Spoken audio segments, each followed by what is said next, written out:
안녕하십니까. 오늘은 2023년 10월 6일 금요일입니다.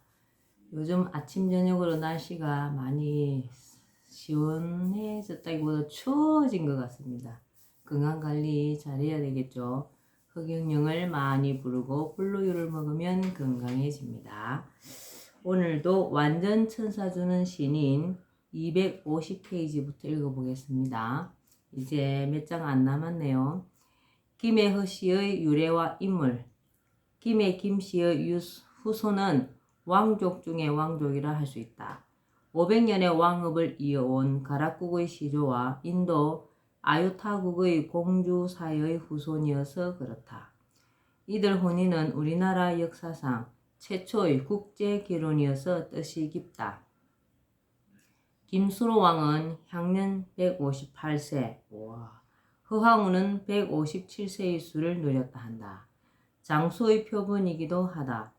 김수로 왕에게는 난생설이 있고 알에서 동자로 변한 지 10여일 만에 신장이 9척이나 됐으며 민주적인 방식에 의해 왕으로 추대됐다고 전해져 온다. 우리나라는 현재 김해 김씨의 후손으로 허씨와 인천 이씨 그리고 양산 이씨가 있다. 허씨의 성은 어디서 유래할까? 이를 알기 위해서는 가락국의 초창기 왕실의 배경을 살펴볼 필요가 있다. 김수로 왕은 서기 42년 김해 구지봉에 탄강하여 가락국을 세우고 48년 인도 아유타국에서 바다신의 노여움을 피하기 위해 파사 석탑을 싣고 김해에 당도한 허황우를 배필로 삼아 모두 10명의 왕자와 2명의 왕녀를 낳았다. 왕보다 연상이었다는 왕후는 행복했으면서도 친정이 머나먼 타국이어서 외로웠다. 황후는 죽기 전에 허시성이 이어지기를 간청했다. 왕은 이를 받아들였고 둘째와 셋째에게 외가의 성을 잇게 했다. 이로써 허씨가 김수로 왕의 자손이 되게 했다. 허황우는 서기 189년 3월 1일 세상을 떠났으며 김수로 왕은 10년 뒤인 199년 3월 23일에 붕어했다.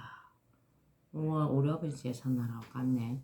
가락국은 제10대 구형왕 때 신라의 병합됨에 따라 후손들은 김해 등 여러 지방에 흩어져 살게 됐다. 허씨로는 김해 허씨, 하양 허씨, 양천 허씨, 태인 허씨, 한산 허씨 등 5개의 본이 세계를 이어오고 있다. 이 가운데 김해에 살던 후손을 김해 허씨라 한다. 이의 중시조는 허염으로서 고려 문종 때 벼슬이 삼중대광에 이르렀고 가락군으로 봉해졌다.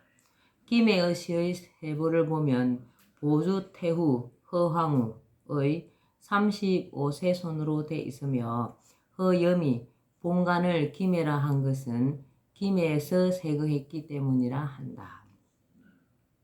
여기서 말하는 보주 태후는 허왕후의 사후에 붙여진 이름으로 알려져 있으며 허왕후의 능침 앞에 서 있는 비석에 새겨진 글귀이기도 하다.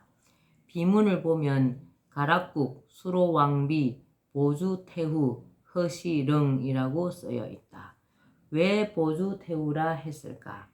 능을 찾을 때마다 사람들은 여기에 관심이 많다. 보주를 두고 사학자들 사이에 몇 가지 썰이 제기된 것도 그 때문이다. 대표적인 주장을 옮겨본다. 하나는 허왕후가 보주에서 온 왕비라는 뜻으로 해석하여 보주는 아유타국이라 하였고, 다른 하나는 보주가 중국의 한 지명으로서 허왕후의 영구가 있게 된 것은 인도 아유디아가 멸망하자 백성들이 중국의 보주 땅으로 건너가 그곳에서 살다가 기원 후 47년에 난을 일으켰으나 실패함에 따라 기원 후 48년에 허왕후의 일행이 백길로 탈출하여 가야로 건너오게 됐다는 것이다. 이러한 설이 맞긴 한 걸까? 주요 문헌인 삼국유사 가락국기 편을 들여다보면 도움이 될 것 같다. 이에 의하면 허황옥이 맨 처음 김해에 당도하여 수로왕에게 아뢰기를 저의 부왕과 황후가 밤에 똑같이 꿈을 꾸었는데 꿈에 하늘에서 온 수로왕이 배필을 못 정하였으니 저를 그곳으로 보내 배필로 삼으라 라고 해 김해로 오게 됐다 라고 했을 뿐 중국 보주에서 살다가 김해로 왔다는 기록이 없는 것으로 봐 후자의 설은 상당한 학술적인 추적이 있었음에도 불구하고 근거가 되기엔 미흡해 보인다. 왜냐? 허황옥이 중국 보주를 거쳐 이곳에 왔다면 허황옥이 수로왕에게 왜 그 말을 그 당시에 아뢰지 않았을까란 의문이 생기기 때문이다. 그렇다면 보주는 한문으로 넓은 고을 즉 국가란 뜻이어서 전자와 같이 허황옥의 고향인 아유타국을 말하는지도 모르며 따라서 망자의 시호로 보이는 보주에 대한 집중적인 고정이 있어야 할 것 같다. 허씨의 주요 인물로는 조선시대의 이름을 떨쳤던 허난설은 허균, 허준, 허목, 허적, 허유가 있으며 근대에 이르러선 허정, 허문도, 허삼수, 허화평, 허경영 등이 있다. 근대 인물의 공통점은 모두 정치인이며 김해를 본관으로 하고 있다는 점이다. 먼저 허정을 보면 우리 헌정사에서 대통령 근황 대행직을 잘 수행한 사람으로 정평이 나 있다. 이승만 대통령이 3.15 부정선거로 쫓겨나고 부통령이 사직함에 따라 외교부 장관이던 그가 3개월여간 근한 대행을 맡아 이 기간 동안 내각제 개헌을 실시하고 총선을 원만히 치름으로써 과도 정부를 잘 이끌었기 때문이다. 다음은 허문도로서 그는 칼보다는 펜이 더 무섭다며 그의 자리가 하마평에 오를 만큼 화제의 중심에 있었다. 제5공화국 시절의 실세로서 언론인 강제해직과 언론통폐합 등을 주도했으며 뒤에 그는 국토통일원 장관을 지냈다. 당시 삼허라 하면 자신을 비롯하여 허삼수와 허화평을 일러 하는 말이다. 이들 중 허문도만은 군 출신이 아니다. 허삼수와 허화평은 육사 출신으로서 베트남전에 참전했고 육군 보안사령부 요직을 거쳐 다같이 준장으로 예편하였으며 뒤에 각각 국회의원을 역임하기도 했다. 전두환 대통령의 최측근인 이들은 노태우 등과 함께 12.12 쿠데타에 참여, 정권을 찬탈하였다는 혹평을 받고 있다.